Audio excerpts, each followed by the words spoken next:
কয় এইটা দিছি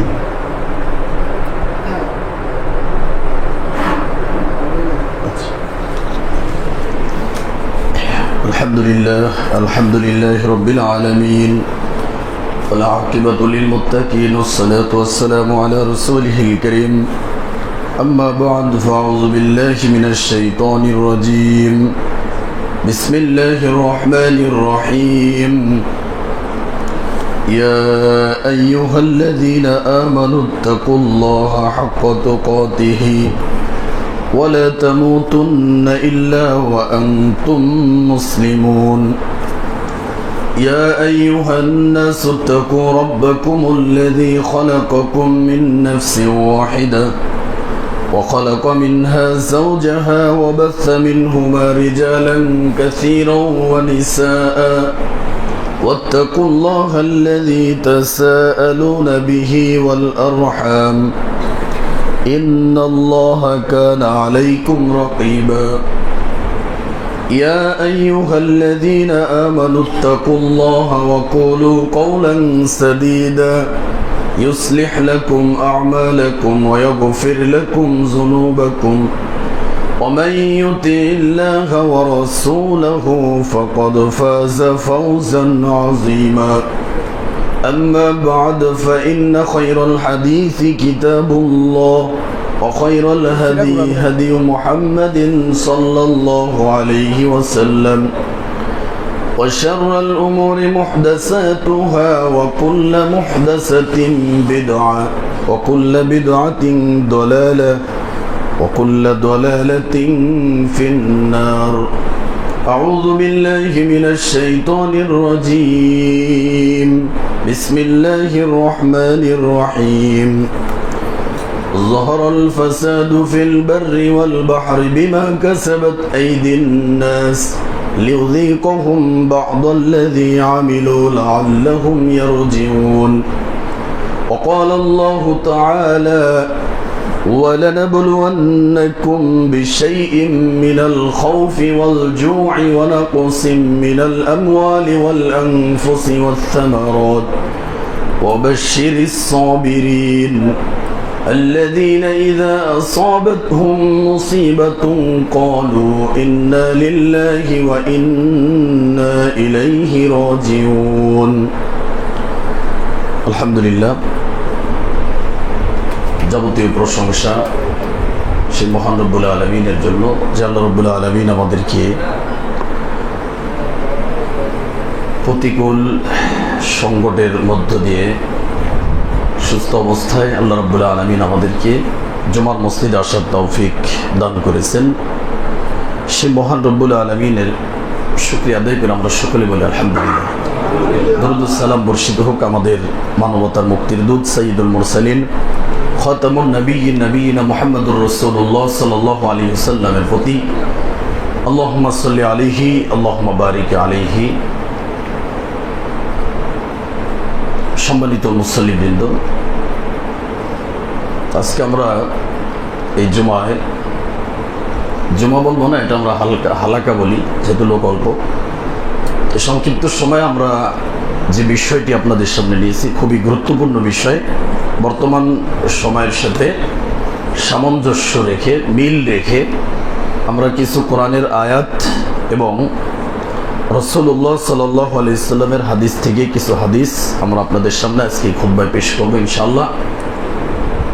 তো সকলেই ধৈর্য সহকারে মনোযোগ দিয়ে আমলের নিয়ত আমরা শোনার চেষ্টা করব ইনশাআল্লাহ। আয়াতগুলো নতুন আয়াত, সবই বিষয়ে নতুন বিষয়।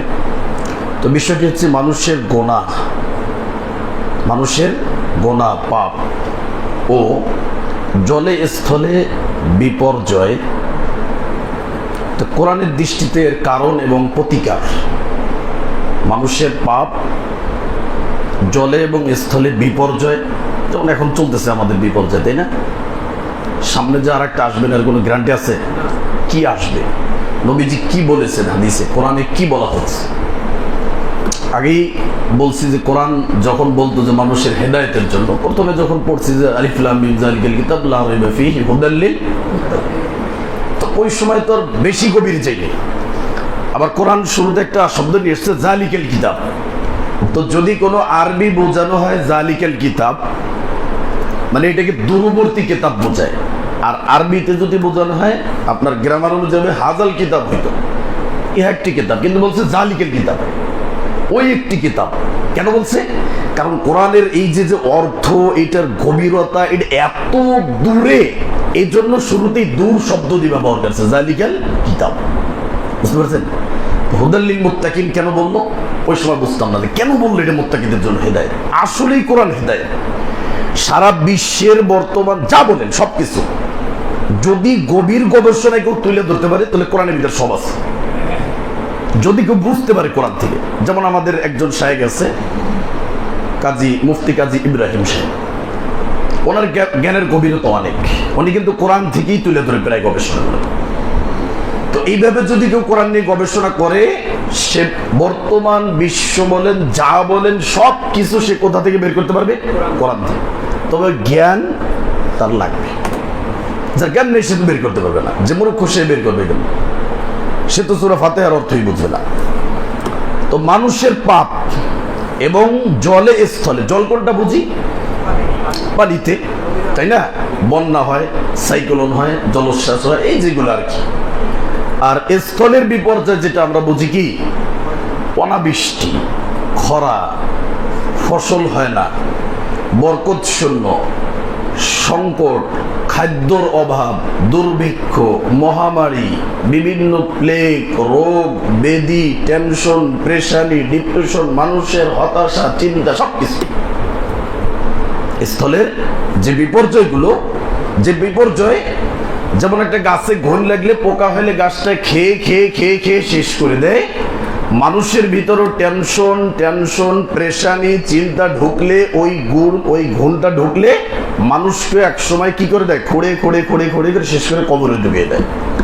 এর থেকে বড় বিপর্যয় কি হতে পারে? তো আল্লাহ রাব্বুল আলামিন কোরআনে যে নির্দেশনা দিয়েছে আমরা শুনবো শুধু আজকে। আল্লাহ রাব্বুল আলামিন বলছেন যে যহরুল ফাসাদু ফিল বাররি ওয়াল বাহর বিমা কাসাবাত আইদিন নাস। বলছে আজকে এই তেলের সংকট বলো, পানি, চিন্তা করছেন পানিটা যদি না থাকে কি হবে? পানি না থাকলে কি হবে? হ্যাঁ, সূরা মুলক আপনারা পড়েন না প্রতিদিন? পড়েন না? কুল আরাআইতুম ইন আসবাহা মাউকুম গাওরান ফামাইয়াতিকুম বিমাইন মাইন। বলছে একদিন সকালবেলা ওঠার পরে যদি দেখো যে তোমাদের এই ঝর্ণাটা চলে গেছে একবারে ভূগর্ভের নিচে, কে এনে দেবে এটা? এরকম যদি একটা সকাল হয় যে রাত্রি যাপন করছো, সকালে উঠে দেখো পানি নেই, সারা পৃথিবীর সমস্ত পানি শুকিয়ে একেবারে নিচে চলে গেছে, কে এনে দেবে? ফামাইয়াতিকুম বিমাইন মাইন। এই যে ঝর্ণা, পানির প্রস্রবণ, এটা কে এনে দেবে তোমাদের? কে আছে? কোনো বাপদাদা আছে? কার ইবাদত করো? মানুষ পৃথিবীতে একমাত্র ইবাদত করবে কার? আল্লাহ। কিন্তু মানুষ যখনই আল্লাহর ইবাদত থেকে দূরে থাকবে, সে কারো না কারো ইবাদত করবেই করবে। হয়তো কোনো পীরের, নইলে মুরিদের, নইলে কোনো নেতার, নইলে কোনো যাওক একজনের করবে, শেষ পর্যন্ত না করলে তার মনের প্রবৃত্তির ইবাদত করবে। যেটা সূরা জাসিয়ায় আল্লাহ রাব্বুল আলামিন বলেছেন, নিজের মনকে ইলা বানানো, এটা বড় ভয়ঙ্কর বিষয়। এটা তো যারা আল্লাহর ইবাদত করবে তারা এই সব থেকে বেঁচে থাকবে, আর যারা আল্লাহর ইবাদত করবে না তারা যে কোনো একটা না কয়েকটার সাথে জড়িয়ে যেতে পারে। কারণ একজন ব্যক্তি মনের পূজারীও হতে পারে, নেতার চামচামিও করতে পারে, আবার কি আপনার প্রবৃত্তির অনুসারীও হতে পারে। কিন্তু যে ব্যক্তি আল্লাহর ইবাদত করবে তার দ্বারা অন্য কিছু সম্ভব নেই। যখনই বলবে যে আল্লাহু আকবার, আল্লাহ বড়, হাইয়া আলাস সালাহ, ঢুকে যাওয়ার সফলতা নেই, আর কোনো কথা নেই। ওই ব্যক্তির দ্বারা কখনো কোনোদিন অন্যের ইবাদত করা সম্ভব হবে না, যারা শুধুমাত্র আল্লাহর ইবাদত করে। দেখেন তো বলছে এই যে জলে স্থলে যে বিপর্যয়গুলো তোমরা দেখতে পাও, এগুলো প্রকাশ পায় মাঝে মাঝে, এর কারণ কি? তো তুমি পড়বে সূরা রুম 41 নম্বর আয়াত, এটা পড়বে, পড়ে তুমি বুঝবে যে আল্লাহ কি বলে দিচ্ছে। জহরুল ফাসাদ ফিল বার, যখন এই যে বন্যা হয়, জলোচ্ছ্বাস, সাইক্লোন, এটা ঘূর্ণিঝড়, টর্নেডো, সব কিছু একেবারে, নাম তো এখন কোনো অভাব নেই ঝড়ের। ঝড়ের এখন নাম দিতে দিতে ওইগুলো ছেলে মেয়েদের নামও হয়ে গেছে ওই নামে নাম, যাতে মনে রাখতে পারে যে ওই সালে এই ঝড় হয়েছিল, ওর নাম এটা দিয়ে দিচ্ছে মনে করে। এভাবে চলছে আর কি। তো এটা দুর্যোগ নিয়ে ব্যঙ্গ করা, এটা মস্করা করা। আল্লাহর এটা বড় পরীক্ষা। এটা দেওয়া হয় শুধুমাত্র ঈমান পরীক্ষার জন্য, ঈমানদারের ঈমান বৃদ্ধি পাবে, আর যারা বেঈমান হয়ে গেছে তাদের ঈমান কিছুটা হইলেও আসবে। কিন্তু এটাকে আমরা কি করছি? হাসির পাত্র বানিয়ে নিচ্ছি। দেখেন তো আল্লাহ এখানে যে দোষটা দিয়েছেন আপনি পাবেন বিমা কাসাবাত আইদিন নাস, সারা পৃথিবীর সমস্ত মানুষের অপকর্মের কারণে এই সমস্ত ঝড়, টর্নেডো, জলে স্থলে দুর্ভিক্ষ, সংকট, তেল নাই, পানি নেই, গ্যাস নাই, অকটেন নেই, ককটেন নেই, মোবিল নেই, সবকিছু মানুষের পাপের কারণে। এখন কি করতে হইব? কি করতে হইব বলেন? সিন্ডিকেট করতে হইব, চুরি করতে হইব, মারামারি করতে হইব, সারাদিন তেলের জন্য লাইনে দাঁড়িয়ে থাকবে। দেখেন এই যে তেল নাই, আপনি দেখছেন যে যারা আগে খারাপ ছিল, চোর ছিল, তারা ভালো হয়ে নামাজ পড়ছে বা তওবা টবা করছে, দেখছেন? যে চোর ছিল ও আর এখন কি হয়েছে? ডাকাইতেছে। আর যে ডাকাইতেছে, যে ডাকাত ছিল সে কি হয়েছে? সে সবচেয়ে মহা ডাকাত, তাই না? তো কিভাবে পরিবর্তন হবে? আল্লাহ কি এইটা চাইছে? তেলের সংকট দিয়ে কি এইটা চাইছে যে তোরা আরো চুরি কর, গুদামজাত কর? গুদামজাত যারা করে, আল্লাহ নবী বলেন যে মান গসা ফালাইসা মিন্না, এই হাদিস পড়েনি? যারা গুদামজাত করে তারা আমার উম্মত নয়। তো গুদামজাত করে তোর তেল লাগাচ্ছে, ওদের আল্লাহ কি করতেছে? আগুন লাগিয়ে দিতেছে। খাওয়া বসে কি করবে মানুষকে কষ্ট দিয়ে? তো দেখেন বলছে এই সব অপকর্ম যখন তোমরা দেখবে, যত কিছু তেলের সংকট, বন্যা, সাইক্লোন, টর্নেডো, তারপর দুর্ভিক্ষ, বন্যা, মহামারী, করোনা, আরো যা কিছু রয়েছে পৃথিবীর ভিতর যত সংকট দেখা দেবে, শুনে রাখো যখন তোমাদের পাপ বেড়ে যাবে তখন মনে করবে যে এগুলো আল্লাহ তোমাদেরকে ফিরানোর জন্য, তোমাদের শিক্ষা দেওয়ার জন্য, তোমাদের ইমানকে নবায়ন করার জন্য, যাদের ইমান নেই তাদের ইমান আরো ইমান আনার জন্য, যাদের ইমান আছে তাদের ইমানকে আরো বৃদ্ধি করার জন্য আল্লাহ এই বিপর্যয়গুলো দিয়ে থাকে। এটা আল্লাহর পক্ষ থেকে কি শাস্তি না পরীক্ষা? পরীক্ষা, সুযোগ, দয়া, অনুগ্রহ, অনুকম্পা। এটা বুঝতে পারছেন? কাদের জন্য? ইমানদারদের জন্য। আর বেঈমানদের জন্য আরো বেঈমান হওয়ার সুযোগ, চোরের জন্য আরো বড় চোর হওয়ার সুযোগ। এটা তো আল্লাহ তো বলেই দিচ্ছে যে বিমা কাসাবাত আইদিন নাস, তুই চুরি করিস দেখি কি তেলের সংকট পড়ছে, চুরি ছাইড়ে দে, তেলের সংকট দূর হয়ে যায়। বিমা কাসাবাত আইদিন নাস। এরপরে আল্লাহ বলছেন লিযিকুহুম বাদাল্লাযী আমিলু লাআল্লাহুম ইয়ারজিউন। আল্লাহ বলছেন মানুষ যে পাপগুলো করে তার কিছু ভোগ করাই তাকে। কি বলছে? কিছু, বাদুন কিছু, হালকা পাপ এত পরিমাণ করে, পাপের কোনো শেষ আছে? একটা মানুষকে যদি জিজ্ঞেস করে দিনের ভিতর কয়টা ভালো কাজ করো, একটাও ভালো কাজ করে না। পাপ করো কয়টা? সবই পাপ কাজ করি। দিনের ভিতর বর্তমান আমাদের ভালো কাজ বলতে শুধু কি আছে? নামাজটা আছে 5 ওয়াক্ত, তাও কয়জন পড়ে? কয়জন পড়ে বলেন? এই যে এই সমাজে মনে করেন যে সবাই কি ওখানে নামাজ পড়তে গেছে, এটা ভাবেন? হ্যাঁ, সবাই নামাজ পড়তে গেছে। ধরেন এই মসজিদ তো আসবে না, এটা তো শিয়াদের মসজিদ, এটা আসবে না, ঠিক আছে? তো যারা এমনি এলাকায় আছে তারা কি সবাই ওই মসজিদে নামাজ পড়তে গেছে মঞ্জিলে? তো ওরকম মঞ্জিল 5টা করা লাগবে জায়গা, তাও ধরবে না যদি সবাই যায়। যায় নাই, কেউ পড়ে না নামাজ। তার মানে সারাদিন মানুষের ভালো কাজ বলতে একটা আছে শুধু, সেটা কি? নামাজ, তাও পড়ে না। তাহলে ভালো কাজ কি বলবেন? ভালো কাজ কি বলবেন? ভালো কাজ করার ভিতর যেমনি ভাবে নেকি আছে, ভালো কাজ করার ভিতর যেমনি ভাবে নেকি আছে, যেই পরিমাণ নেকি একটা অন্যায় থেকে বিরত থাকলে ওই পরিমাণ নেকি হবে যদি আপনি অন্যায় থেকে বিরত থাকেন। একই, ভালো কাজ করাও নেকি, অন্যায় থেকে বিরত থাকে এটাও কি নেকি। কোন হাদিস দলিল নেব? এটা রাসূলুল্লাহ সাল্লাল্লাহু আলাইহি সাল্লামকে জিজ্ঞেস করছে, তো বলছে যে আমাদের কোন ব্যক্তি আয়াতি আহাদুনা শাহওয়াতাহু, তো আমাদের কেউ যখন স্ত্রীর কাছে আসে, তো স্ত্রীর কাছে থাকে, তো এটার ভিতরে কি সওয়াব আছে? জিজ্ঞেস করছে সাহাবী যে এটার ভিতরেও সৎকার সওয়াব, যে স্ত্রী সহবাস করবে এটার ভিতরেও সৎকার সওয়াব? বলছে আচ্ছা ঠিক আছে। তো এই ব্যক্তি যদি পাপ কাজে গিয়ে এই কাজটা করতো, পাপ জায়গায়, অন্যায় জায়গায়, ওয়াকাফিল হারামি আকানা আলাইহি বিজরুন, যদি পাপ জায়গায় যেখানে তার জন্য জায়েজ না, বৈধ না, হারাম জায়গায় যদি এই কাজটা সে ডেলিভারি দিত, তাহলে কি তার পাপ হতো? অবশ্যই হতো। তো এই ব্যক্তি যদি ওয়াকাফিল হালালি, যদি সে হালাল পন্থা, হালাল জায়গায় সেই কাজটা করে, তাহলে আকানা আলাইহি আজরুন, তাহলে তার জন্য সওয়াব হবে না? কেমন ইসলাম! সুবহানাল্লাহ। তো পাপ কাজ থেকে বিরত থাকার ভিতরে কি রয়েছে? নেকি রয়েছে, সওয়াব রয়েছে। যেই পরিমাণ সওয়াব রয়েছে একটা ভালো কাজ করে। সম্মানিত উপস্থিতি, তো আল্লাহ বলছেন যে লিযিকুহুম বাদাল্লাযী আমিলু লাআল্লাহুম ইয়ারজিউন। তো তোরা যেই পাপ কাজগুলো করস তার কিছু আমি শাস্তি দেওয়ার জন্য এই ব্যবস্থাটা করি, কিছু। তার মানে আমাদের পাপের পরিমাণ কি বেশি, পাপের পরিমাণ বেশি। ওই পরিমাণে যদি শাস্তি দেওয়া হতো তাহলে তেলের এই যে গাড়ি দুই একটা চলে এগুলার কি গাড়িই থাকতো। বুঝতে পারেন এই কথা? আল্লাহ বলছে লিউযিকুহুম বা'দাল্লাযী আমিলু, তারা যে কর্মগুলো করে, পাপগুলো করে, এই পাপের শাস্তির কিছু শাস্তি আমি দিয়ে থাকি, তার কারণে তেল এতটুকু সংকট। আর যদি পুরা শাস্তি আমি দিতাম একদিনের জন্য বা এক সপ্তাহের জন্য, তাহলে পৃথিবীতে তেল বলে কোনো শব্দ থাকতো না।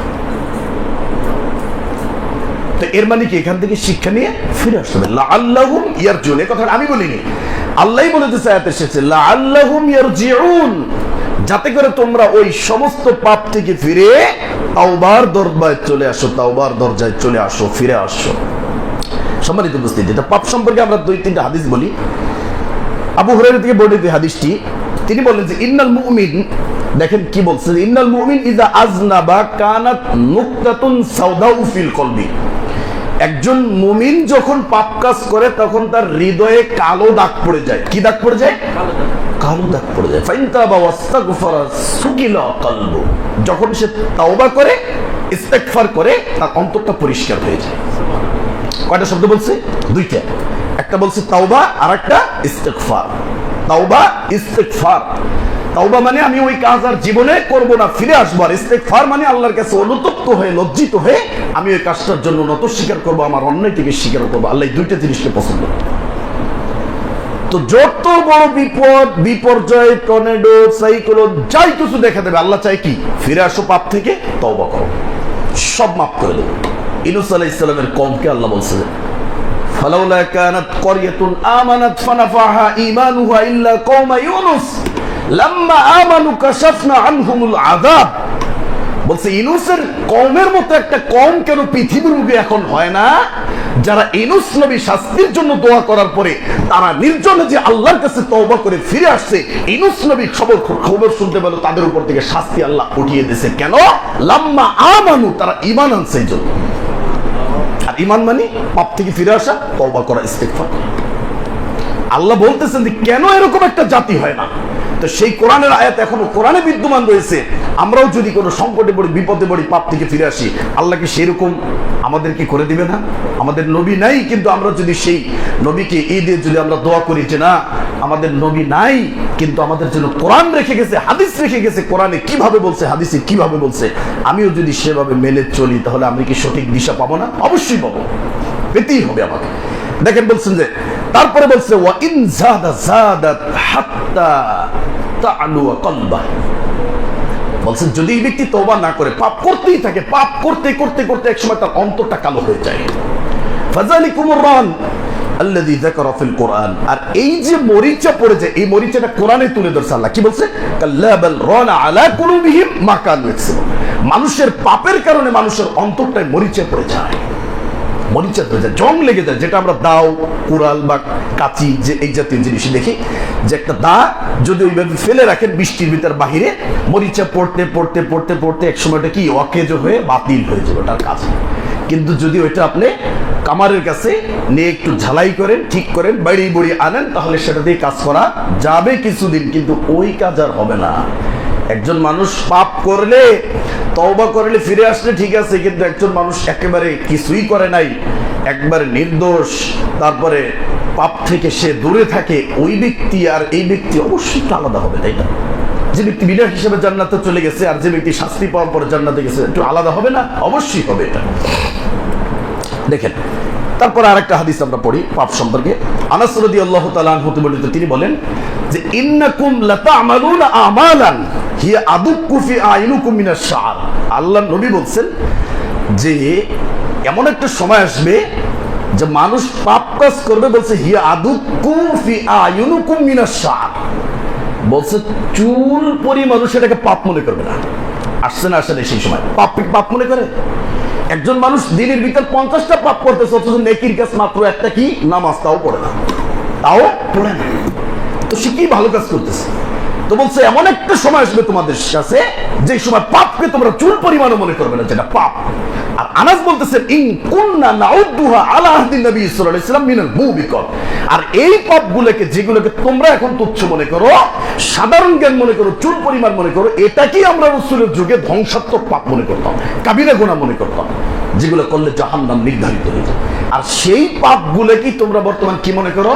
তুচ্ছ চুল পরিমাণ, হিয়া আদুক্কু মিনাশ শাআর, চুলের চেয়েও আরো চিকন মনে করে, হালকা মনে করে। পাপকে পাপ মনে করার সময় আছে এখন? টাইম আছে। আপনি অন্যায় করতেছেন, ওই অন্যায়টা করা যতটা না পাপ, ওই অন্যায় থেকে বাধা দাও তার চেয়ে বড় পাপ এখন। কেন বাধা দিলি? নামাজ আমি পড়বো না, তুই নামাজ পড়তে কেন কইলি? তুই শত্রু আমার, কেন বললি? দাড়ি রাখবে না, দাড়ি রাখতে কেন বললো? দাড়ি রাখার পাপের চেয়ে দাড়ি রাখতে কেন বললো? এটার পাপ বেশি বর্তমান। ওকে খুন করে ফেলে দেবে সমাজ, ওর কোনো স্থায়িত্ব থাকবে না সমাজে। কেন বলবে? আমি যেটা করি সেটাই চলবে, মানে পাপ করলে তা বলাও যাবে না, পাপ করলে বলাও কি এটাও মানে বড় পাপ হয়ে গেছে। তো শাস্তি আমাদের উপর আসবে না, শাস্তি কি অন্য জাতির উপর আসবে? শুধুমাত্র আল্লাহর নবীর দোয়া আছে দেখে এই জাতি বেঁচে আছে এখনো। কোরআনের দুই একটি আয়াত শুনেন, আল্লাহ রাব্বুল আলামিন বলছেন। এরপর আরেকটা হাদিস আমরা শুনাই এই পাপ সম্পর্কে। ইন্নাল মুমিন ইয়ারা যুনুবাহু, দেখেন একজন মুমিন পাপকে কি মনে করে? ইন্নাল মুমিন ইয়ারা যুনুবাহু, তার পাপকে সে মনে করে কাআন্নাহু কাঈদুন তাহতা জাবাল, সাধারণ পাপ হইলেও মনে করে যে সে এমন পাপ করছে যে সে কোন একটা পাহাড়ের নিচে বসে আছে, পাহাড়টা তার উপর ধসে পড়বে। বুঝতে পারেন এই কথা? পাপটাকে সে এত বড় মনে করে যে মনে করতেছে কাআন্নাহু কাঈদুন তাহতা জাবাল, মনে করছে যে সে পাহাড়ের নিচে বসে আছে আর পাহাড়টা তার উপর ধসে পড়বে। এটা হলো মুমিনের পাপ। তার মানে পাপ হয়ে গেলে সে সাথে সাথে ওযু করে 2 রাকাত নামাজ পড়ে ইস্তেগফার করে আল্লাহর সামনে দাঁড়িয়ে যায়, আল্লাহ আমি ভুল করছি, ক্ষমা করে দাও, শেষ।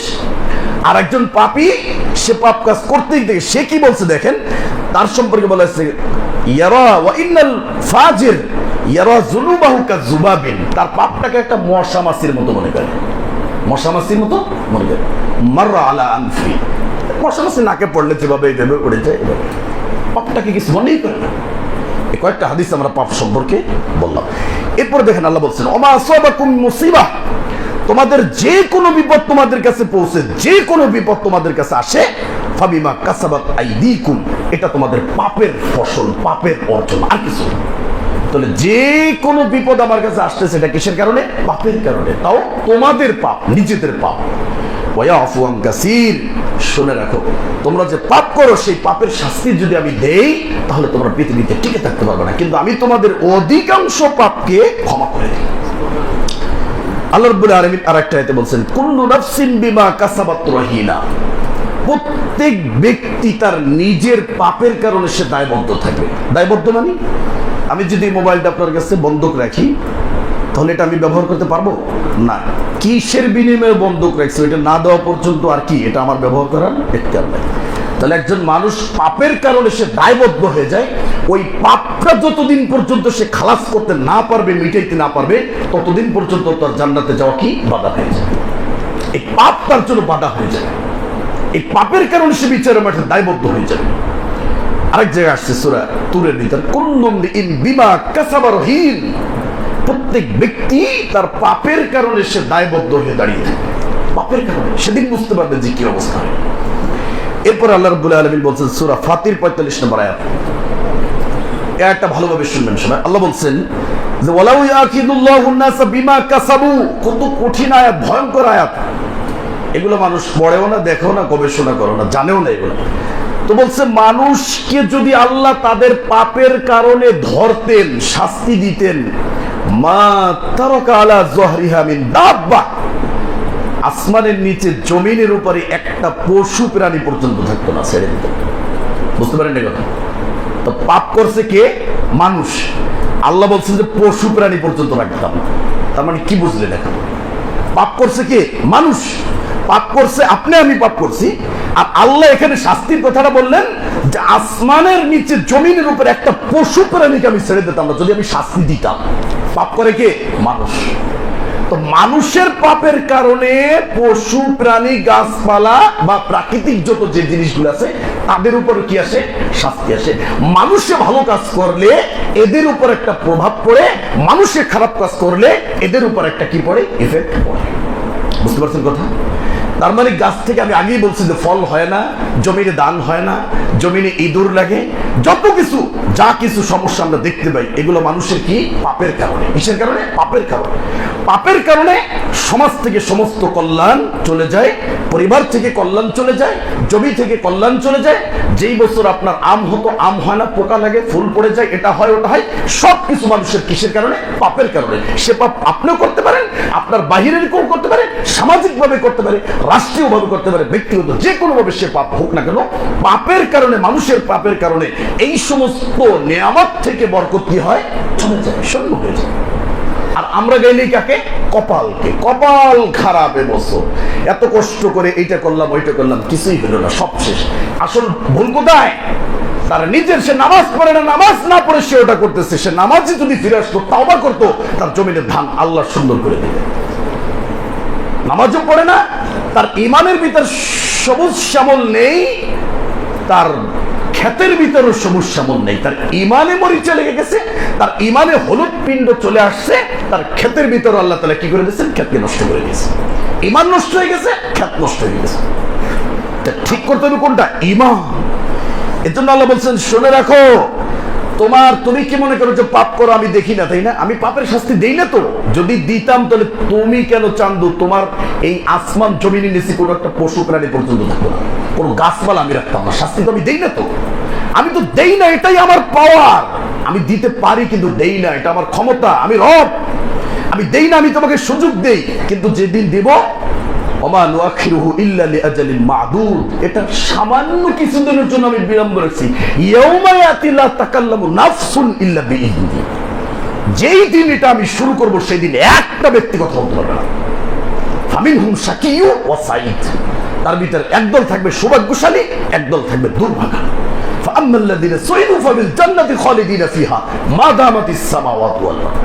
যারা সৌভাগ্যবান তারা চিরস্থায়ী জান্নাতের নাজ নেয়ামত ভোগ করবে। আর যারা জাহান্নামে যাবে তারা শুধু চিৎকার আর আর্তনাদ করতে থাকবে। এটা আল্লাহর ফয়সালা, চূড়ান্ত ফয়সালা।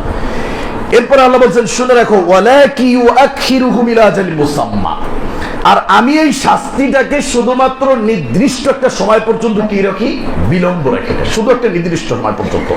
ফাইদা জা আজালুহুম ফাইন্নাল্লাহা কানা বিইবাদিহি বাসীরা। যখন এই নির্দিষ্ট সময় চলে আসবে তখন আর এক চুল পরিমাণও এদিক সেদিক হবে না। সেটার একটা আয়াত আছে, ফাইন্নাল্লাহা কানা বিইবাদিহি বাসীরা। আল্লাহ কিন্তু প্রত্যেকটা বান্দা সম্পর্কে সম্যক অবগত, সম্যক দ্রষ্টা। মানে তিনি সামনে থেকে পিছনে থেকে সব জায়গা থেকে দেখেন। আমি আগেই বলছিলাম যে মানুষের দেখার একটা কি আছে? লিমিট আছে। সেটাকে আরবি বলতে বলে রুইয়াতুন রাআ। এটার অর্থ দেখা, এই যে সামনে দেখা, বা আমি যতটুকু দেখতে পারবো, এটা একটা লিমিট আছে, একটা পাওয়ার আছে, এটা একটা গতি আছে। কিন্তু বাসির শব্দ দিয়ে যখন ব্যবহার হবে, আল্লাহর দেখার কোনো কি নেই? লিমিট নেই। সামনে পিছনে উপরে নিচে, সাতবক জমিনের নিচে, সাতবক আসমানের যেখানে যা কিছু আছে সবকিছু দেখে তিনি কি? বাসির। তিনি রব, তিনি আমার প্রভু, মহান রব, তিনি আমার রব। এরপর দেখেন আল্লাহ এই সম্পর্কে আরেকটা আয়াত বলছে, সূরা নাহল 61 নম্বর আয়াত। এটাই লিখে বলছে, ওয়ালাউ ইয়াখিদুন নাসা বিজুলমিহিম। এখানে বলছে জুলুম, আর এখানে বলছে মানুষের পাপ। এখানে বলছে মানুষের কি? পাপ। আর এখানে বলছে জুলুমের কারণে আল্লাহ যদি মানুষকে ধরতেন, মা তারাকা আলা যুহরিহা মিন দাব্বা। এখানে বলছে যে কোনো পশু প্রাণী আমি ছেড়ে দিতাম না। ওয়ালাকি ইউআখিরুহুম ইলা আজালিন মুসাম্মা। কিন্তু নির্দিষ্ট একটা সময় আল্লাহ রাব্বুল আলামিন সবকিছুর জন্য রেখেছেন। ফাইদা জা আজালুহুম লা ইস্তাখিরুনা সাআতা ওয়া লা ইস্তাকদিমুন। বলছে যখন নির্দিষ্ট সময় চলে আসবে, সাআতাও এক মুহূর্ত বিলম্ব হবে না, ওয়ালা ইস্তাকদিমুন। আর আগেও আমি করব না। কেন করব না? এটা আপনি সূরা হিজরে পাবেন, একটা আয়াত আছে সূরা হিজর। আল্লাহ বলছেন, আলিফ লাম রা তিলকা আয়াতুল কিতাবি ওয়া কুরআনিন মুবিন। এরপর বলছেন, রুবামা ইয়াওয়াদ্দুল্লাযিনা কাফারু লাউ কানু মুসলিমিন। কাফেররা এক সময় আফসোস করবে, আজকে যারা মোল সারা বিশ্বকে যারা পরিচালনা করে, আল্লাহ বলছেন যে আজকে তুমি তেলের সংকট দিয়ে মুসলিমদের ঈমান হরণ করতেছো। আসলে মুসলিমদের উচিত ছিল ওদের দিকে না তাকাইয়ে রবের দিকে হাত ওঠার দরকার ছিল। কিন্তু মুসলিম, মুনাফিক মুসলিম, তারা সেই সমস্ত তাগুতের দিকে তারা পাবন্দী হয়েছে, তাদের দিকে মাথা নত করে দিয়েছে। কিন্তু তাদের মাথাটা নত করা দরকার ছিল কার সামনে? রবের সামনে। আল্লাহ বলছেন, শোন, রুবামা ইয়াউদ্দুল্লাযীনা কাফারু লাউ কানু মুসলিমিন, এমন একটা সময় আসবে সারা বিশ্বের সমস্ত কাফের মুশরিক বেঈমানরা তারা শুধু আফসোস করবে যে আমরা যদি মুসলিম হতাম। তাহলে তুই মুসলিম হয়ে সেদিন কি করবি? তুই কি মুসলিম? নামদারি মুসলিম হয়ে আজকে তাগুতের কাছে মাথা নত করে ধরে। কেন? আমি চাবো আমার মাথা নত করবো কার সামনে? রবের সামনে। কারণ ওই তাগুত একদিন রবের সামনে আফসোস করে বলবে যে আমি যদি মুসলিম হতে পারতাম, আর আমি তো সেই মুসলিম হয়ে আছি, আমার থেকে সৌভাগ্যবান কে? আল্লাহ নবী বলছেন, জারহুম ইয়াকুলু ওয়া ইয়াতামাত্তাউ ওয়া ইউলহিমুল আমানু ফাসাওয়া ইয়ালামুন। নবী তাদেরকে ছেড়ে দিন, কিচ্ছু বলতে হবে না, খাস তারা ভোগ করুক, তাদের যা কিছু আছে তারা লুটে পড়ে খাক সারা বিশ্বে, তারা কোনো সমস্যা নেই। ওয়ায়ুলহিমুল আমালু, আর তাদের এই যে মিথ্যা আশা, বিশাল বড় আশা যে এই দুনিয়ার জীবনে আমাদের সবকিছু, আমরা আর মারা যাবো না, এই আশার উপর ছেড়ে দেন না। ফাসাউফা ইয়ালামুন, জানতে পারবে কিছুদিন পরে ইসরাফিলের সিংহায় ফুক বাসিয়ে দেবো আমি, সব কোটাকে একেবারে দেবো, বাসি বাজিয়ে দেবো, দেখি কিয়ামতের বাসি। এরপর যে আয়াতটা আমরা নিয়ে আসতেছি, ওয়ামা আহলাকনা মিন ক্বরিয়াতিন ইল্লা ওয়ালাহা কিতাবুম মালুম। আল্লাহ কোন জাতিকে ধ্বংস করেন না, ওই জাতির ধ্বংসের কথা নির্দিষ্ট কিতাবে লৌহে মাহফুজে লিখিত ছাড়। তার মানে কোন জাতিকে কখন তেলের সংকট, কখন পানির সংকট, কখন ডিজেলের সংকট, মোবিলের সংকট কি দেওয়া হবে, সবকিছু লিপিবদ্ধ আছে কোথায়? লৌহে মাহফুজে। এটা তাকদীর, এটা আকীদা, এটা বিশ্বাস করতে হবে। তাকদীর মানে কাজ আমি করব, আমার তাকদীরে যা আছে সেটাই, কিন্তু ফলাফল নির্ধারণ করে কার উপর? আল্লাহর উপর। কিন্তু আমি খালি বসে নিলাম, সাঁতার জানি না, এমনি নদীতে নেমে যে আল্লাহ আমাকে বাঁচাইলে বাঁচবো, এটা কি তাকদীর? এটা ফাইজলামি। এটা সাঁতার শিখতে হবে, চেষ্টা করতে হবে, তারপরে পানিতে নামতে হবে। ফলাফল কার হাতে? আল্লাহর হাতে। এটাই তাকদীর ফাইজলামি। দেখেন তারপরে বলছে যে মা তাসলিকু মিন উম্মাতিন আজালাহা ওয়া মাস্তাখিরুন, কোন জাতিকে ধ্বংস করবে 1 সেকেন্ড আগ পিছ হবে না। যেভাবে লেখা, যেমনি লেখা, যেই তারিখে লেখা, যেই সময় লেখা, ওই সময় ধ্বংস করবে। এটা আল্লাহর বিধান, এটা আল্লাহর ক্ষমতা, এটা আল্লাহর পাওয়ার। এরপরে বলছেন, দেখেন সূরা রহদের মধ্যে আল্লাহ একটা আয়াত বলছেন, 6 নম্বর আয়াত, ওয়া ইস্তাজিলুনাকা বিস-সাইয়্যাতি ক্বাবলাল হাসানা। মানুষের একটা স্বভাব হচ্ছে মানে ভালোটার পূর্বে তারা অকল্যাণটা চায়। যেমন এটা কাফেরদের স্বভাব ছিল, তারা খালি বলতো যে তোমরা সত্য নবী, তোমাদেরকে দিন দিয়েছে, আচ্ছা দেখাও তো, শাস্তি দেখাও তো, তোমাদের কাছে ফেরেশতা নাই কেন? নবী হলে আমাদের মতো তোমরা মানুষ করো, শাস্তি দেখাও না। শাস্তি দেখায় নাই? দেখাইছে তো। তাদের শাস্তি হয় নাই? হয়েছে তো, তাদেরও ধ্বংস হয়েছে। তো এইটা একটা অভ্যাস। আল্লাহ বলছেন ওয়াকাদ খালাত মিন ক্বাবলিহিমুল মাসুলাত, আরে এরকম ভুড়ি উদাহরণ কোরআনে রয়েছে, যেরকম আদ জাতি, সামুদ জাতি, লূত আলাইহিস সালামের, শুআয়ব আলাইহিস সালামের আর হুদ আলাইহিস সালামের জাতি, সবগুলোকে আমি ধ্বংস করে দিয়েছি। তুই কয়টা উদাহরণ নিবি কোরআন থেকে? শত শত উদাহরণ এরকম গত হয়ে গেছে। আল্লাহ বলছেন, শোন, ওয়া ইন্না রাব্বাকা লাযু মাগফিরাতিল লিন-নাস আলা যুলমিহিম, মানুষ জুলুম করা সত্ত্বেও আল্লাহ কিছু বলে না কেন? ওয়া ইন্না রাব্বাকা লাযু মাগফিরা, তিনি কি ক্ষমা করনেওয়ালা। তেনার একটা নাম রয়েছে গফফার, এই জন্য আল্লাহ বলছেন যে ওয়া ইন্না রাব্বাকা লাযু মাগফিরাতিল লিন-নাস আলা যুলমিহিম, মানুষ এত পাপ করে, এত অন্যায় করে, এত জুলুম করে, এত কিছু করে, তারপর আল্লাহ ক্ষমা করে না কেন? ওয়া ইন্না রাব্বাকা লাযু মাগফিরা, শুধু আল্লাহর মাগফিরাত নামটা, গফফার নামটার কারণে তিনি ক্ষমা করেন জুলুম করা সত্ত্বেও। এরপর আল্লাহ বলছেন, শুনে রাখ, এরপরে কি বলছে? আল্লাহ বলছেন যে ফাইদা জাআকুম ওয়া ইন্না রাব্বাকা লাযু মাগফিরাতিল লিন-নাস আলা যুলমিহিম ওয়া ইন্না রাব্বাকা লাশাদীদুল ইকাব। তবে তুই এবার এইটা জানিস না যে আমি ক্ষমা করি, আমি নরম, মানে আমি সাইড ওইটা না। ওয়া ইন্না রাব্বাকা লাশাদীদুল ইকাব, তবে তোমার রবের শাস্তিটা কিন্তু এর চেয়েও ভয়ঙ্কর কঠিন, এটাও জানিয়ে দিয়েছে। নাব্বি ইবাদি আন্নী আনাল গফুরুর রহিম, আল্লাহ বলছেন সূরা হিজরি যে নাব্বি ইবাদি আন্নী আনাল গফুরুর রহিম, হে নবী আপনি আমার বান্দাদেরকে জানিয়ে দেন আমি দয়ালু, আমি ক্ষমাশীল, আমি কিছু বলি না, পাপ করলে আমি ক্ষমা করে দেই, দয়াও করি। ওয়া নাব্বিহুম, নাব্বি ইবাদি আন্নী আনাল গফুরুর রহিম, এরপর আল্লাহ রাব্বুল আলামিন বলছেন ওয়ানাব্বিউহুম ওয়া আন্না আযাবি হুয়াল আযাবুল আলীম, বলছে ওয়া আন্না আযাবি হুয়াল আযাবুল আলীম, তবে আমার শাস্তিটাও কিন্তু মারাত্মক শাস্তি। শুধু দয়ার কথা বলে আল্লাহ থামে নাই তো, মানুষকে যে ছেড়ে দেয় পাপের কারণে, কিছু বলে না, তার মানে কিছু বলবে না নাকি? তো আল্লাহর শাস্তিটাও তো বলে দিয়েছে যে আমার শাস্তি কিন্তু অনেক কঠিন, অনেক কঠিন। দেখেন সূরা সূরার মধ্যে আল্লাহ রাব্বুল আলামিন বলেন তারা যালিমিনা মুশরিকিনা মিম্মা কাসাবু, হে নবী আপনি দেখবেন যারা জালেম তারা এই পাপের কারণে তারা ভীত সন্ত্রস্ত হয়ে যাবে বিচারের মাঠে, ওহুয়া ওয়াকিউম বিহি, অথচ ওই পাপের শাস্তি তাদের উপরে কি হবে? পতিত হবে। যে জুলুম করছে সে জুলুমের শাস্তি হবেই হবে। এরপর আল্লাহ রাব্বুল আলামিন বলেন ওয়াল্লাযীনা আমানু ওয়া আমিলুস সলিহাতি ফি রাওদাতিল জান্নাত, যারা সৎকর্ম করেছে, ঈমানদার হয়েছে, তারা জান্নাতের বিশাল বড় নাজনামতপূর্ণ বাগানের মধ্যে তারা ঘোরাফেরা করবে। আল্লাহ বলছেন শুনে রাখো, লাহুম মা ইয়াশাউনা ইনদা রাব্বিহিম, তারা সেখানে যা চাইবে তাই রব তাদেরকে তাই দেবে। যালিকা হুয়াল ফাজলুল কাবীর, এটাই হচ্ছে মহাসফলতা। এটাই হচ্ছে মহাসফলতা। কি? ঈমান আমলে সলেহ, ঈমান আমলে সলেহ, এই দুটো। এরপর আল্লাহ রাব্বুল আলামিন বলছেন দুর্ভিক্ষ সম্পর্কে আমরা একটা হাদিস জানি, বুখারী শরীফের হাদিস, আব্দুল্লাহ ইবনে মাসউদ থেকে বর্ণিত। তিনি বলেন রাসূলুল্লাহ সাল্লাল্লাহু আলাইহি ওয়াসাল্লাম, নবী সাল্লাল্লাহু আলাইহি ওয়াসাল্লাম লাম্মা রাআ মিনান নাস ইদবারান, মক্কায় দুর্ভিক্ষ হয়েছিল কয় বছর?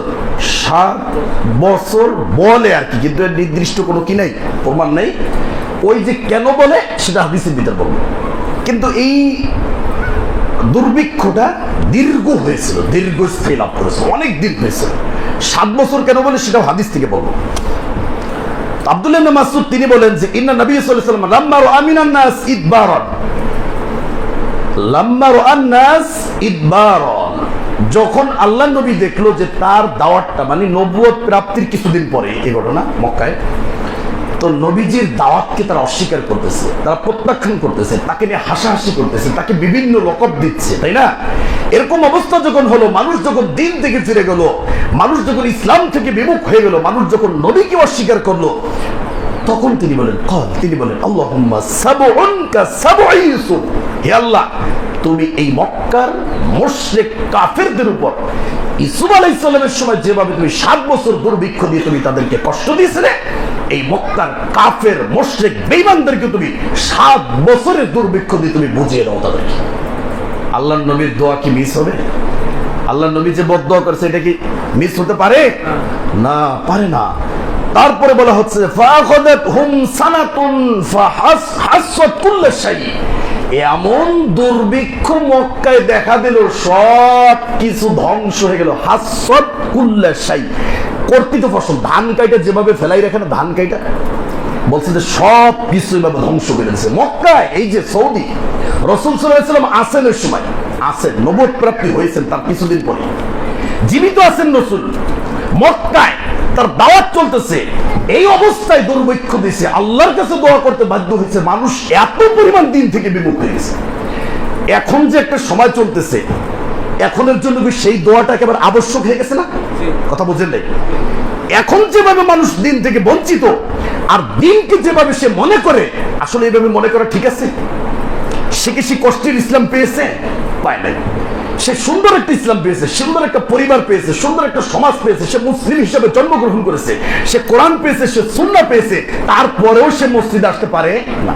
আর কয়েকদিন পরে তাকে মসজিদে আনার জন্য কি পাঠাইতে হবে? গাড়ি পাঠাইতে হবে। তাও নর্মাল গাড়িতে চলবে না, এসি গাড়ি লাগবে, কারণ এখন তো তেল নাই, আসবো কিভাবে? অতএব আমার জন্য গাড়ি পাঠান। কি পাঠান? গাড়ি পাঠান, তাও এসি গাড়ি পাঠাইবেন, গরমে আসতে পারবো। এই হবে অবস্থা। দেখেন তো আল্লাহ নবী বদদোয়া করছেন, তাদের এমন দুর্ভিক্ষ দেখা গেল, সবকিছু শেষ হয়ে গেল। এরপর হাত্তা আকালুল জুলুদ, খাওয়ার জন্য মানুষে কিছুই পায় না, পশু প্রাণীর চামড়া পর্যন্ত খাওয়া শুরু করে দিয়েছে। বুঝতে পারেন এই কথা? এত মাত্র তেল শেষ হয়েছে, এরপরে খাবারের গুদামে যখন হইব, তারপরে আরো বললাম আলো বিভিন্ন জায়গায় যখন সংকট দেব, মানুষ কিছুই পাবে না। তো আল্লাহ নবী বলছেন হাত্তা আকালুল জুলুদ, মানুষ চামড়া পর্যন্ত খাওয়া ধরছে। আপনি বললেন যে মানুষ চামড়া খাইছে, কি এইভাবে বুঝলে হবে? দুর্ভিক্ষটা কত প্রখর হতে পারে, কত ভয়ঙ্কর হইতে পারে, যে একটা মানুষ কখন চামড়া মৃত জন্তু কুত্তা শুকর পড়েছে, সেটা চামড়া খাইয়ে বাঁচতেছে, তাকে বাঁচতে হবে। ঘরে খাবার নেই, দোকানে কিছু নেই, টাকা পয়সা হাতে নেই, ব্যাংক ব্যালেন্স শূন্য, সব কিছু হয়ে গেছে, খাবারের জন্য পাগল হয়ে গেছে। আজান দিছে, আরে ভাই তো রাগ তোর নামাজ পড়ে, আগে খাইয়ে লই চামড়া, মরা চামড়া খাইছে, মরা চামড়া খাইছে। বল মাইতাতা বলছে যে মরা চামড়া না, মরা কুত্তা শিয়াল পর্যন্ত খাওয়া শুরু করে দিয়েছে, যা পাইছে মরা। বুঝতে পারেন এই কথা? প্রথমে বলছে জুলুদ, হাদিস এটা বুখারীর হাদিস, বলছে জুলুদ চামড়া খাওয়া শুরু করছে, চামড়াও পেট ভরে, এরপরে জন্তু ধরে খাওয়া শুরু করছে। বুঝেন না কথা? চামড়াটা খাইয়ে আসছে, ওটা রাইখে আসছিল, পরে আসার পরে ভাবছে যে আবার সবকিছু ঠিক হয়ে যাবে, দেখে তাও কাজ না, পরে আবার দৌড়ে গেছে যে মরাটাও দিয়ে খাই। চামড়া খাইছে আগে, তারপরে কি মরাটা খাইছে।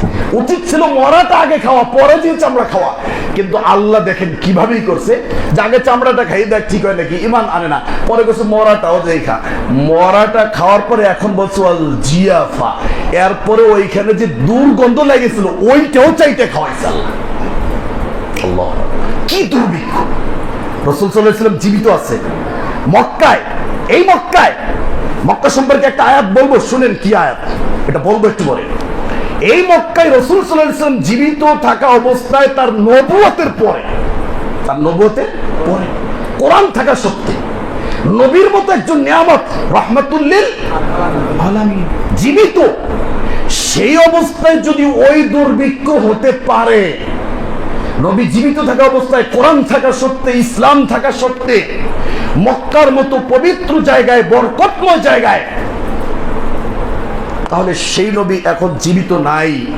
যদি মানুষ ইসলাম থেকে সেরকম বিমুখ হয়, ইসলাম থেকে যদি সরে যায়, দিন থেকে যদি সরে যায়, ইমান থেকে সরে যায়, যদি আল্লাহকে ভুলে যায়, কোরআনকে ভুলে যায়, হাদিসকে ভুলে যায়, তাহলে সেই দুর্ভিক্ষ কি এখন আসতে পারে না? পারবে না? এখন আসছে সেটা, তো তারপরেও কি আমাদের শুকরিয়া আদায় করার দরকার ছিল না? করছি শুকরিয়া আদায়? মানুষ কি বাড়ছে? নামাজি বাড়ছে? বাড়ে নাই, কিছুই বাড়ে নাই। কেমনি হবে পরিবর্তন? বল, আল্লাহ তো এটা দেখতেছে। তো এই হাদিসগুলো আমাদেরকে কি শিক্ষা দেয় আমি বুঝি নাই, যে নবীর সময় যদি এই দুর্ভিক্ষ হতে পারে, সে নবী মারা গেছে আজকে 1450-1500 বছর হয়ে গেছে, তারপরে এখন তোমরা আছো জীবিত, তো তোমাদের সংকট আর দুর্যোগ আর দুর্ভিক্ষটা কত প্রখর, কত ভয়ঙ্কর হতে পারে। এরা তো শুরুতে চামড়া খাইছে, তারপরে মৃতটা, তারপরে দুর্গন্ধ, পচা গলা, জিয়াফা মানে দুর্গন্ধ, পচা গলা, গন্ধ, কর্দম, যা বলেন, যত দুর্ভিক্ষ মানে নিকৃষ্ট আছে, এগুলো খাওয়া শুরু করলো। এরপর আল্লাহ নবী বলছেন, দেখেন, ওয়ানজুরু আহাদুহুম ইলাস সামা, ক্ষুধার জ্বালায় তাদের প্রত্যেকে আকাশের দিকে তাকাইতো, তাকানোর পরে ফায়ারাদ দুখান মিনাল জুই, ক্ষুধার কারণে চোখে ধোঁয়া দেখতো। আচ্ছা, আমরা কি কথাটা বলি না? দেখছেন হাদিসের ভিতরে শব্দটা আমি পাওয়ার পরে খুব ভালো লাগলো আমার কাছে, যে ক্ষুধায় এখন অন্ধকার দেখি। ক্ষুধায় কি দেখি? অন্ধকার দেখি। আল্লাহর নবী বলছেন তাদের এত ক্ষুধা বেড়ে গেল, ফায়ারাদ দুখান মিনাল জুই, ক্ষুধার কারণে, তারা ক্ষুধার কারণে এত তীব্র ক্ষুধা, এত তৃষ্ণা, এত খাবারের চাহিদা, যে চোখে মুখে এখন কি দেখে? ধোঁয়া দেখে। আকাশের দিকে তাকাইছে, দেখে ধোঁয়া দেখে। আল্লাহ নবী কি বলছেন দেখেন, ফাআতাহু আবু সুফিয়ান, আবু সুফিয়ান তখন ইসলাম গ্রহণ করে নাই, নবীর কাছে আসলো, আসার পরে বলো, ফাকালা ইয়া মুহাম্মদ, হে মুহাম্মদ, ইন্নাকা তা'মুরু বিতাআতিল্লাহ, হে মুহাম্মদ, তুমি তো আল্লাহর নির্দেশ মেনে চলো, ওয়া বিসিলাতির রহিম, আর আত্মীয় সম্পর্ক তুমি কি রাখো? ঠিক রাখো। ওয়া ইন্না কওমাকা কদ হালাকু, আর এদিকে তোমার কওম কি হয়েছে? না খাইয়া হালাক হয়ে যেতেছে, ধ্বংস হয়ে যেতেছে। তো এগুলো লাভ কি? আবু সুফিয়ান আল্লাহর নবীকে এসে বললো, তো ফাদাল্লাহু লাহু, হে আল্লাহর নবী, যা হয়েছে হয়েছে, এখন আপনি তাদের জন্য দোয়া করেন, আমরা এখন ইসলামে কি করব? ফিরে আসবো, আমরা ইসলামে ফিরে আসবো, আর আমরা ওই শিরিক আর বেদাত আর অনিসলামিক কাজের সাথে জড়িত থাকবো না। আপনি যেই দিনে এসেছেন সেই দিন আমরা মানবো, আপনি যা বলবেন আমরা সেভাবেই চলবো, আপনার রবের ইবাদতে আমরা লিপ্ত থাকবো। অতএব আমাদের থেকে দুর্ভিক্ষ যাওয়ার জন্য আপনি কি করেন? দোয়া করেন। ফাদাল্লাহু লাহু, তো কল আল্লাহ তাআলা, আল্লাহ বের ভিতরে বলেছেন, ফারতাকিব ইয়াওমা তাআতিস সামাউ বিদুখানিন মুবিন, সূরা দুখানের আয়াত নাজিল হয়ে গেল। আল্লাহর নবী কি বলতেছেন? ফারতাকিব, হে নবী আপনি অপেক্ষা করুন, ইয়াওমা তাআতিস সামাউ বিদুখানিন মুবিন, যেই দিন গোটা আসমান ধোঁয়ায় ছেয়ে যাবে। তো তাফসীর ভিতরে আসছে এটা কিয়ামতের আগে একটা আলামত, যেটা বড় আলামত 10টা, তার একটা হবে এবং এটা বদরের যুদ্ধের দিনে হয়েছিল। তো এরকম কয়েকটা বিষয় বলা হয়েছে। তো এই যে ধোঁয়া চলে আসবে, স্পষ্ট ধোঁয়া, ইয়াকশান নাস, মানুষকে ঢেকে ফেলবে, হাজা আযাবুল আলিম, এটা হবে কি আযাব স্বরূপ, এমন একটা পরিবেশ। আচ্ছা, কোরআনের আয়াত এটা কি মিথ্যা হবে? তো এই সময়টা এখন দুর্ভিক্ষ চলতেছে, এমন হতে পারে কিছুদিন পরে আমরা কি মরা খাওয়া শুরু করবো, চামড়া খাওয়া শুরু করবো, এরপরেই আসমানটা ঢেকে দেবে, যেতে পারে না? দাজ্জাল বের হয়ে যেতে পারে না? ইমাম মাহাদি বের হয়ে যেতে পারে না? আমাদের করণীয় কি? মানে আমরা এগুলো দেখে দেখে শুধু আমরা মানে নিরাশ হবো নাকি? কি করণীয় আমাদের? মানে আমাদের সালাতটা বাড়াইতে হবে, জিকির বাড়াইতে হবে, ইস্তেগফার বাড়াইতে হবে, কোরআন পড়া বাড়াইতে হবে, দান সদকা বাড়াইতে হবে, আল্লাহকে আগে যতটুকু সময় দিচ্ছি তার থেকে বেশি সময় দিতে হইব। কিন্তু আমাদের দ্বারা কি উল্টা আরো কমাই দেই, আমরা আরো দূরে সরে যাই। তাহলে দুর্ভিক্ষ কেমনে সরবে? আরো বেশি তীব্র আকার ধেয়ে আসবে। এটা কি কোরআন হাদিসের শিক্ষা না? দেখেন কি বলতেছেন। এরপরে বলতেছেন যে হাদা আযাবুন আলিম রব্বানা কশিফ আন্নাল আযাবা ইন্না মুমিনুন, বলতেছে আল্লাহ, তখন মানুষ বলবে যে আল্লাহ এই আযাবটা আপনাদের আমাদের থেকে সরিয়ে দেন, ইন্না মুমিনুন, আমরা ঈমানদার হয়ে যাব। কোরআন কিন্তু এটা কিন্তু হাদিস না, কোরআনের ভিতর সূরা দুখানের আয়াত ঢুকেছে। কি বলতেছে? যে আমাদের থেকে শাস্তিটা সরাই দেন, আমরা ঈমানদার হয়ে যাব। বলে কি বলে না? আমাদের চরিত্রের সাথে মিলতেছে কি মিলে না? দেখেন এরপরে মুসা আলাইহিস সালামের দুর্ভিক্ষের আয়াত পড়ব, দেখেন কিভাবে মিল রাখছে কোরআনে। তো আল্লাহ বলতেছেন যে আন্না লাহুমুজ যিকরা ওয়া কাদ জাআহুম রাসূলুম মুবিন, এখন কিভাবে তোরা ঈমান আনবি, আর এখন কিভাবে উপদেশ আনবি? এর আগে তো আমি সুস্পষ্ট রাসূলের মাধ্যমে বা বিভিন্ন ভাবে তোদের কাছে স্পষ্ট দাওয়াত আমি পৌঁছে দিয়েছি, তখন তো কাজ হয়। এটা সূরা ফাজরের ভিতর আল্লাহ রাব্বুল আলামিন সুন্দরভাবে চমৎকার করে তুলে দিয়েছে। ওয়াজিআ ইয়াউমা ইযিন বিজাহান্নাম, সবাই পড়ছেন, ওয়াজিআ ইয়াউমা ইযিন বিজাহান্নাম ইয়াউমা ইযি ইয়াতাযাক্কারুল ইনসানু ওয়া আন্না লাহুল যিকরা, বলছে যেই দিন জাহান্নামকে বিচার মাঠে টেনে আনা হবে, সেই দিন মানুষ বলবে যে আল্লাহ একটু উপদেশ গ্রহণ করি। আল্লাহ বলছে যে এখন উপদেশ কিভাবে গ্রহণ করবি? জাহান্নামকে টেনে আনা হয়েছে, জাহান্নাম তোর সামনে হাজির, তুই কেমনে আন্না লাহুমুদ যিকরা, এখন কিভাবে তুই জাহান্নাম দেখে তুই উপদেশ গ্রহণ করবি? ইয়াকুলু ইয়া লাইতানি কদ্দামতু লিহায়াতি, মনে রাখেন এই আয়াতটা সূরা ফাজরের আয়াত ভুলবেন না। ইয়াকুলু ইয়া লাইতানি কদ্দামতু লিহায়াতি, সেই দিন প্রত্যেক ব্যক্তি তার এই জীবন সম্পর্কে আফসোস করবে। ইয়াকুলু ইয়া লাইতানি কদ্দামতু লিহায়াতি, হে আল্লাহ, আজকের এই দিনের জন্য যদি এই বিচারের দিনটা অনুষ্ঠিত হবে, এই বিচারের দিন কায়েম হবে, তোমার সামনে দাঁড়াতে হবে, জাহান্নামকে উপস্থিত করবে, এই দিনটার দিনের জন্য আমি যদি ওই দুনিয়ার থেকে কিছু যদি পাঠাইতাম, তাহলে আজকে আমাকে এই আফসোস করতে হতো না। তাহলে এই আফসোসটা কোথায় করবেন? ওইখানে করেন। আল্লাহ কোরআন আয়াত বলেছে ফাজরে, ইয়াকুলু ইয়া লাইতানি কদ্দামতু লিহায়াতি, সেই দিন প্রত্যেক ব্যক্তি আফসোস করবে, হায় আল্লাহ, যদি এই দুনিয়ার এই পরকালের জীবনের জন্য আমি যদি দুনিয়ায় আগে কিছু পাঠিয়ে দিতাম। আল্লাহ বলতেছেন শোন, ফায়াউমা ইযিল লা ইউআযযিবু আযাবাহু আহাদ, আল্লাহ বলছেন সেই দিন মানুষকে এমন শাস্তি দেওয়া হবে, ওই দিনের শাস্তির মতো আর কোন শাস্তি, ওয়ালা ইউসিকু ওয়াসাকাহু আহাদ, আর ওই দিন এমন ভাবে বাধা হবে, ওই দিনের বাধার মতো আর বাধা কোনদিন হবে না। সেই দিনটার জন্য আমরা অপেক্ষা করতেছি, সেই বাধার শিকলে আমরা আবদ্ধ হতে চাই, সেই দিন আমরা আফসোস করতে চাই না। ইয়া আইয়াতুহান নাফসুল মুতমাইন্নাহ ইরজিই ইলা রাব্বিকি রাদিয়াতাম মারদিয়া, হে প্রশান্ত আত্মা, তোমরা ছুটে আসো, জান্নাতের দিকে ছুটে আসো। ইরজিই ইলা রাব্বিকি রাদিয়াতাম মারদিয়া, তোমার রবের সন্তুষ্টির দিকে ফিরে আসো, তোমার রব তোমার প্রতি সন্তুষ্ট, তুমিও যেন রবের প্রতি রবকে সন্তুষ্ট করে দুনিয়াতে আসতে পারো। ফাদখুলি ফি ইবাদি ওয়াদখুলি জান্নাতি, আমার বান্দাদের সাথে তুমি অন্তর্ভুক্ত হয়ে যাও, আমার শহীদ, আমার নবী, আমার জান্নাতি, ওই তলহা, ওই ওবায়দুল্লাহ, ওই ওসমান, ওই আলী, তাদের সাথে অন্তর্ভুক্ত হয়ে যাও। ওয়াদখুলি জান্নাতি, আমার এই বিশাল সাম্রাজ্য, এই জান্নাতের ভিতরে তুমি প্রবেশ করো তাদের সাথে। সুবহানাল্লাহ, আল্লাহু আকবার। এরপরে বলতেছেন যে এই যে ঈমানটা আল্লাহ এখানে বলতেছেন, আন্না লাহুমুজ যিকরা ওয়া কাদ জাআহুম রাসূলুম মুবিন সুম্মা তাওয়াল্লাউ আনহু, এরপরেও রসুল দেখে, কোরআন দেখে, জুমার খুতবা শুনে, ওয়াজ শুনে, মোবাইলের ভিতর শুনে, সুম্মা তাওয়াল্লাউ আনহু, তারপরে তারা মুখ ফিরিয়ে নেবে। ওয়া ক্বালু মুআল্লামুম মাজনুন, আর তারা বলছিল এটা মুহাম্মদ তো শিক্ষাপ্রাপ্ত একজন পাগল, মানে যে প্রশিক্ষণ প্রাপ্ত। মুআল্লামুম মাজনুন, একজন প্রশিক্ষণপ্রাপ্ত পাগল। এরপরে বলছে ইন্না কাশিফুল আযাবি কলিলান ইন্নাকুম আইদুন।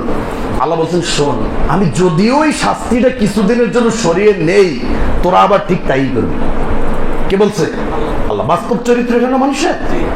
এখন যদি দুর্ভিক্ষ সরিয়ে দেয়, আবার যদি তেলের সেই রকম সুন্দর ব্যবস্থা করে দেয়, পরিবর্তন হবে না, পাপ আরো বেশি করবে। আল্লাহ এটাই বলছে যে ইন্না কাশিফুল আযাবি কলিলান, সামান্য কিছুদিনের জন্য যদি আমি এটা সরিয়ে দেই, দুর্ভিক্ষ কমিয়ে দেই, অবস্থা স্বাভাবিক করে দেই, ইন্নাকুম আইদুন।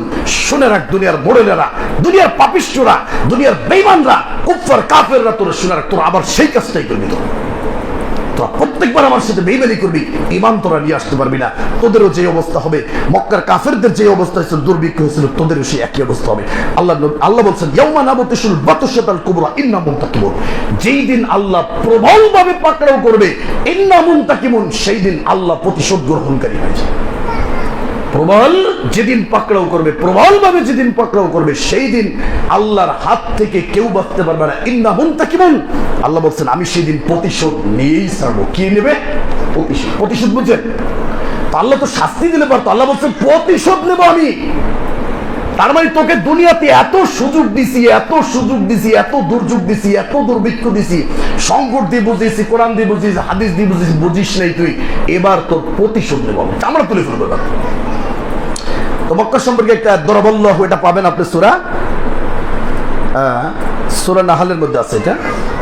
তো অদরাবাল্লাহু মাসালান ক্বরিয়াতান আমিনাম মুতমাইন্নাতান, মক্কার কথা বলা হইতেছে দুর্ভিক্ষর আগে। দেখেন মক্কা নগরীর উদাহরণটা আল্লাহ এমন ভাবে পেশ করছে যে মক্কা নগরী এমন একটা নগরী ছিল, এমন শান্ত সুশৃঙ্খল, এমন একটা সুন্দর নগরী ছিল, ইয়াতিহা রিজকুহা রাগাদাম মিন কুল্লি মাকান, সর্বদিক দিয়ে সারা বিশ্বের সব জায়গা থেকে প্রচুর পরিমাণে ফলমূল সেখানে গুদামজাত আসতো। ফাকাফারাত বিআনউমিল্লাহ, মক্কার কাফের বেঈমানরা তারা আল্লাহর নিয়ামতের সাথে কি করলো? কুফরি করলো। কি করলো? কুফরি করলো, দিন থেকে ফিরে গেল, মুহাম্মাদের আনিত দিনকে তারা অস্বীকার করলো। আল্লাহ বলছেন ফাআযাকাহুল্লাহু লিবাসাল জুই ওয়াল খাউফি বিমা কানু ইয়াসনাউন। এটা করার কারণে, আল্লাহর নিয়ামতকে অস্বীকার করার কারণে আমি তোদেরকে ক্ষুধা এবং ভয়ের পোশাক পরিয়ে দিলাম। আর তোরা যে অট্টালিকার সাম্রাজ্য তৈরি করেছিলি, আমি সব কিছুকে কি করলাম? ধ্বংস করে দিলাম। সব ধ্বংস হয়ে যাবে এগুলা। তাই ক্ষুধা আর কিসের? ভয়ের। ক্ষুধা, ক্ষুধা বোঝেন না? কি খাবা নেই, হ্যাঁ তেল নাই, গাড়ি না চললে কি হবে? ক্ষুধা, আবার ভয়ও, দুইটা একসাথে। আল্লাহ বলছে পোশাক পরিয়ে দিস। তো মক্কার কাফেররা ঠিকই ইমান আনেছে নাই, তোরাও আসিস না, ওদেরও যে অবস্থা হয়েছে তোদেরও সেই অবস্থা হবে। অতএব এই সমস্ত দুর্যোগ আমাদেরকে শিক্ষা দেখি, আমরা ফিরে আসবো আল্লাহর দিকে, ফিরে আসবো আল্লাহর দিকে। ওয়ানিস্তাগফিরু রাব্বাকুম সুম্মা তুবু ইলাইহি ইউমাত্তিউকুম মাতাআন হাসানান ইলা আজালিন মুসাম্মা। আল্লাহ বলছেন তুমি দুর্যোগ মোকাবেলায় তোমার একটাই করণীয়, আল্লাহর দিকে ফিরে আসো, তাওবা ইস্তেগফার করো, সুম্মা ইউমাত্তিউকুম মাতাআন হাসানা, তোমাকে আমি সুন্দর একটা জীবন যাপনের ব্যবস্থার প্রতিজ্ঞা করতেছি। সুবহানাল্লাহ। ওয়ায়ুতি কুল্লা জি ফাদলিন ফাদলা, ওই সময় যে ব্যক্তি যে যত বেশি আমল করবে, তার ওই আমল অনুযায়ী আমি তার প্রতি অনুগ্রহ দয়া করব। বুঝতে পারেননি কথা? আল্লাহু আকবার। আল্লাহ রাব্বুল আলামিন আমাদেরকে এই দুর্যোগকে সামনে রেখে আমরা যেন আমাদের জীবন পরিবর্তন হিসেবে যেন এটা আমরা নিতে পারি। বাঁচার জন্য পরকালে আমরা যদি এই দুর্যোগকে আমরা কি করতে পারি? আমরা সেই হাতিয়ার হিসেবে গ্রহণ করে নিতে পারি। দুর্যোগকে যেন আমরা ভয় না পাই, দুর্যোগ পেয়ে যেন আমরা আরো দূরে সরে না যাই, দুর্যোগ পেয়ে যেন আল্লাহকে আমরা ভুলে না যাই। দুর্যোগ পেয়ে আল্লাহকে আমরা স্মরণ করব, আল্লাহকে আমরা খুশি করব, রাজি করব, তাওবা করব, ইস্তেগফার করব, সব পাপ ছেড়ে দিয়ে পরকালের জন্য প্রস্তুতি করব। দুনিয়াটা আমরা পরকালের উপকার কল্যাণের স্বার্থ হিসেবে ব্যবহার করব। টার্গেট কোনটা? পরকাল। দুনিয়া ব্যবহার করবো পরকালের স্বার্থে। মনে থাকবে সবার? আল্লাহ আমাদের তৌফিক দান করুক। আল্লাহুম্মা আমিন। ওয়া আখিরু দাওয়ানা আলহামদুলিল্লাহি রাব্বিল আলামিন।